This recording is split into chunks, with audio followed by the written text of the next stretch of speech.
California's energy apocalypse. Yes, it's here. It's just beginning, California. Everything will be fine. Don't worry about it or worry about it. California has announced they're going to ban the sale of new gasoline cars. This is by 2035, though it ramps up pretty darn quickly. The decision to take effect by 2035 will likely speed a wider transition to electric vehicles because many other states follow California's standards, and that's a big problem. The new policy, detailed Wednesday morning in a news conference, is widely expected to accelerate the global transition toward electric vehicles. Not only is California the largest automaker or market in the United States, but more than a dozen other states typically follow California's lead when setting their own emissions standards. If those states follow through, and most are expected to adopt similar rules, the restrictions would apply to about a third of the U.S. auto market. And of course, car companies don't want to make regional cars. Like, it's hard enough to make money as a car manufacturer, so they're going to probably follow these things. And to be fair to California, for once, these car companies have already announced this. They've already announced they're moving toward electric cars by 2035. Like, for example, General Motors. They're not going to make a single internal combustion engine. At least that's what they're saying now. We'll see what happens, at least for passenger cars. Washington will ban new gas-powered cars in 2035 as well. They've announced they're on the California bandwagon, and many other states will soon follow. Now, the guy who's made more money and had more success actually creating electric cars than any other person on Earth, he believes that electric cars are a big part of the solution, but he's warning, hey, we still need oil and gas. Yes, that's what Elon Musk is saying. And you think if you're, I don't know, you shouldn't be to the left of Elon Musk on the environment. I didn't know there was any room over there. Apparently there is. Now, actually, Elon, I don't necessarily agree on all of his climate change worries, but he's done more than anybody else. Remember, he also has a solar company, and he's creating a spaceship company so we can escape global warming. So, I don't know. To me, maybe to the left of Elon is probably the wrong position to take. Now, this is not all that California has done, and this is important not only for today's monologue, but also for our political future, because Gavin Newsom is trying to position himself for the Democratic nomination in 2024. He looks at Joe Biden. He realizes, look, we're not the only ones. They all know he sucks too. They might not say it, but they all know it. And they all see a lot of vulnerability there to maybe, pop in and say, hey, maybe you should run me. You guys liked the last guy who was cheating on his wife publicly. Maybe you'd like me too. Maybe you'd like a little Gavin Newsom in your life. I don't want the guy from freaking, American Psycho as our president.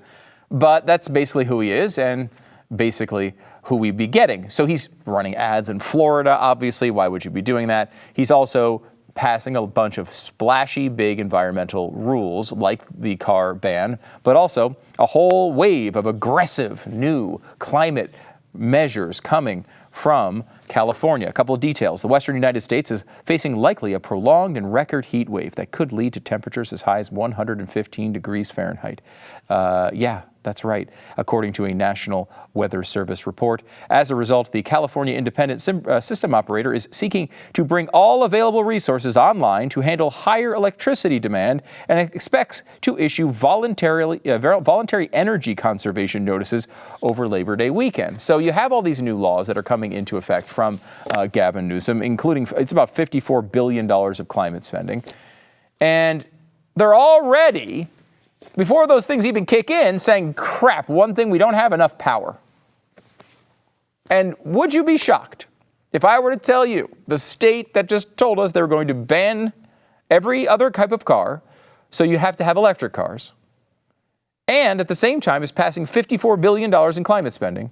Would you be surprised if, like a day later, they didn't have enough energy to power their grid? Not the future one where everyone has an electric car, but the one right now.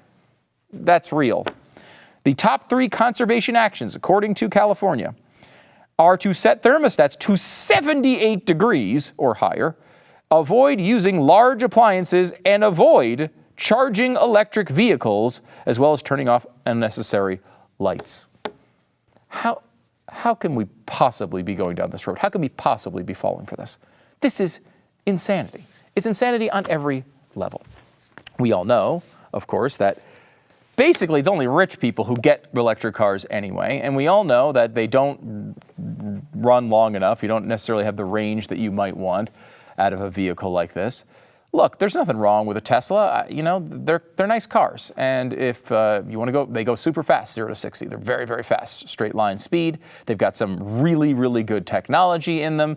There's some things to like. And, you know, I, generally speaking, like Elon Musk. I think he's a smart guy.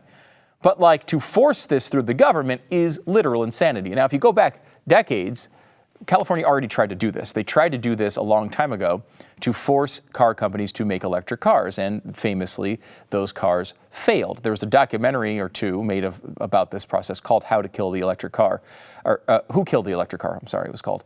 I think it was Martin Sheen who narrated it, and it was terrible. It was a terrible, terrible, terrible movie. They were basically claiming that GM intentionally killed their electric car, despite spending $1 billion to develop it. They were like, we're just doing this to pose like we really care about electric cars. But what happened was California said, you have to start making electric cars by a certain date. The technology was not ready. There were a few people who were super passionate about wanting one of these. They were called the EV1. But overall, they didn't sell. People weren't really interested in them. They had like an 80-mile range at the time. No one wanted them. So they went off the market. And that story ended. They wound up actually shredding all the cars, which was the big conspiracy. Why would you shred these cars? I wish they didn't shred them because they'd probably be worth a fortune right now. I really wish I did have one. Anyway, so let me go through some of the facts on electric cars. Again, there are some great electric cars. I'm not an opponent of them. I happen to put an order in for a very, very much gas-powered car. It's going to wipe out all benefits of any environmental policies in California. The $54 billion they just spent. If this car ever actually arrives, it will wipe out all environmental benefits of the entire state. So that's going to be a lot of fun. Screw you, Gavin Newsom. Here we go. What exactly do we know about electric cars? Because you have to actually look at this with a critical mind. We can all call them zero-emission vehicles. Why do we do that? Because from the time the battery is charged, they don't have any emissions coming out of the tailpipe. They drive around, they come home, you plug them back in, repeat, no emissions, right? Well, of course, there are major issues with that when you stop and think about it. Electric cars require large batteries, which are often produced in China using coal power. According to the IEA, just producing the battery for an electric car can emit almost as much as a quarter of the greenhouse gases that a gasoline car emits across its entire lifetime. Now, when you say zero emissions, you're not including the building of the battery, the making of the actual car, the production. You're just saying, hey, what happens when I pull out of the driveway? That's obviously an insane thing to do. Over its first 60,000 kilometers, a long-range electric car will emit more CO2 than a gas car. Having a second electric car for short trips could actually mean higher overall emissions. And that's what we see a lot of times people doing. They have a gas-powered car for their normal driving, day-to-day, driving all over the area. And then they'll use the electric car for short trips into town or bouncing around on the weekends. Well, that makes everything much, much worse. People think they're helping the environment. They're actually hurting it if you want to go down this road. What happens if we actually hit these lofty goals of all these new electric cars?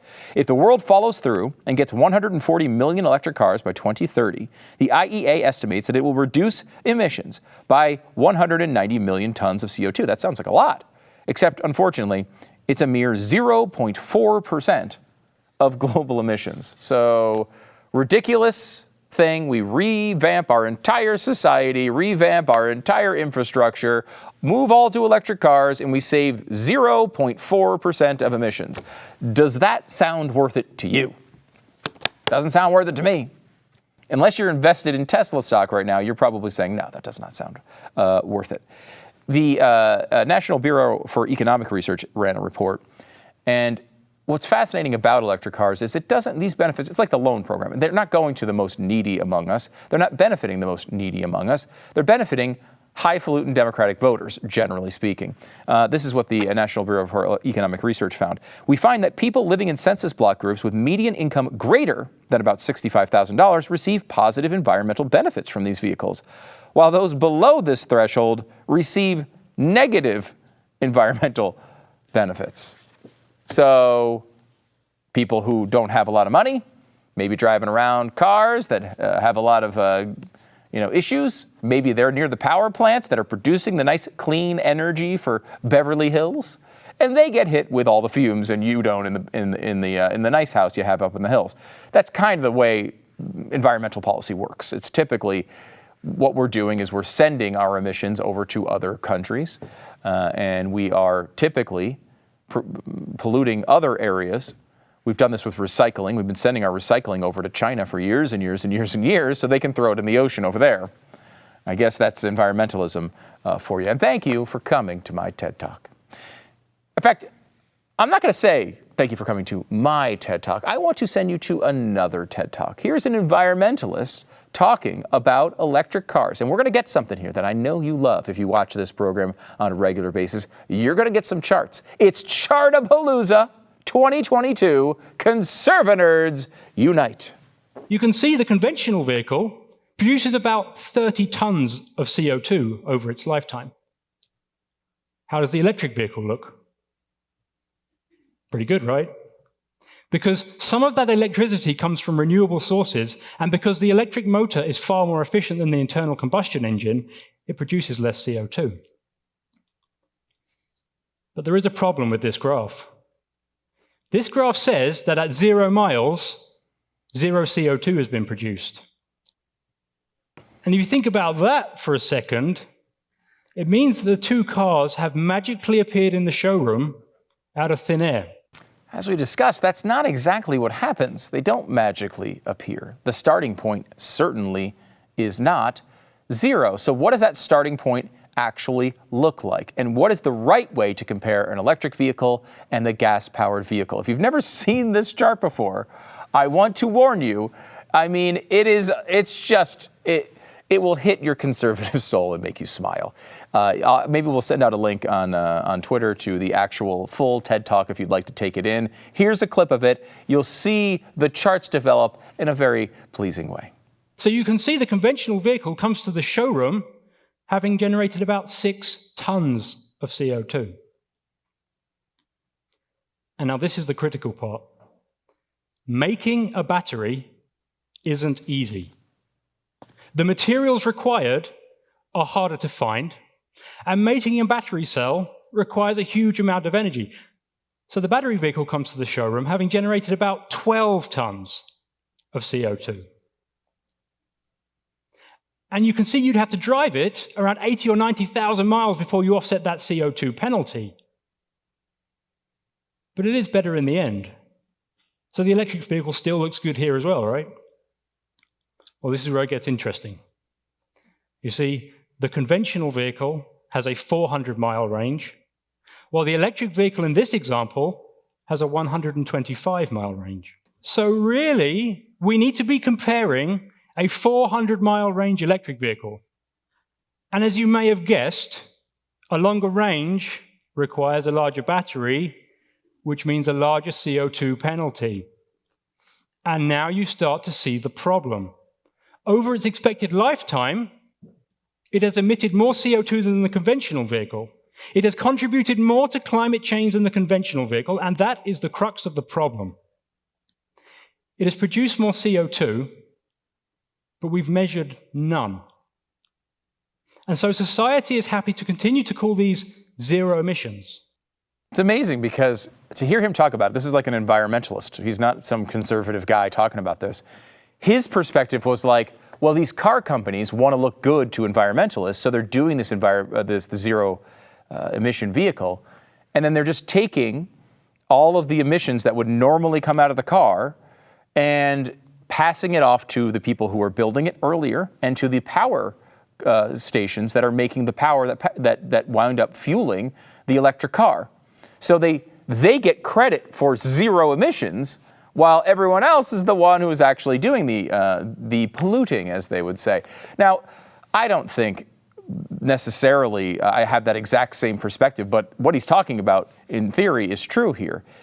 If we call them zero emission vehicles, and then all the emissions happen before we see them, and they get pushed off to places like China and maybe a lower income community around a city near you, Isn't that just wonderful for the Biden voters who want all of this stuff to go? The people who think Gavin Newsom is a good governor think this is a great idea. They've got money. They're not in those communities. They don't live in China. They don't care.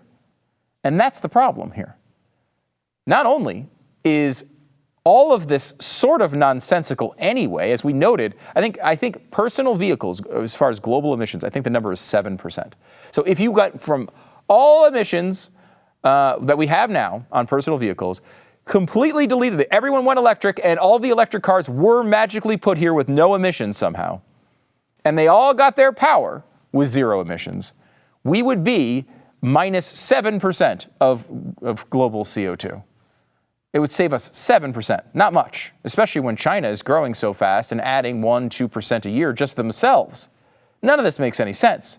And even if it did work, this doesn't actually play out the way they're claiming.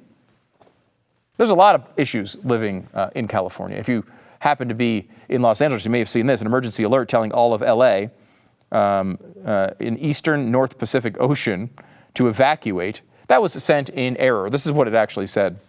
Emergency alert system. A civil authority has issued an immediate evacuation notice for the following areas, including Los Angeles, California. Now, I will say this. A lot of problems in California. Climate, not the one you should be worried about. You should be worried about dodging like human, waste on the sidewalks before you really even get to that. But I want to give you a very serious warning. If you live in Los Angeles, do not treat that alert as an error. Evacuate Los Angeles immediately. If you enjoyed this video, hit like and subscribe to our channel so you'll be sure to see similar videos from BlazeTV with the added bonus of signaling YouTube that your voice and opinion still matters. And if you're looking for more great conservative content, check out one of the 2 videos suggested here.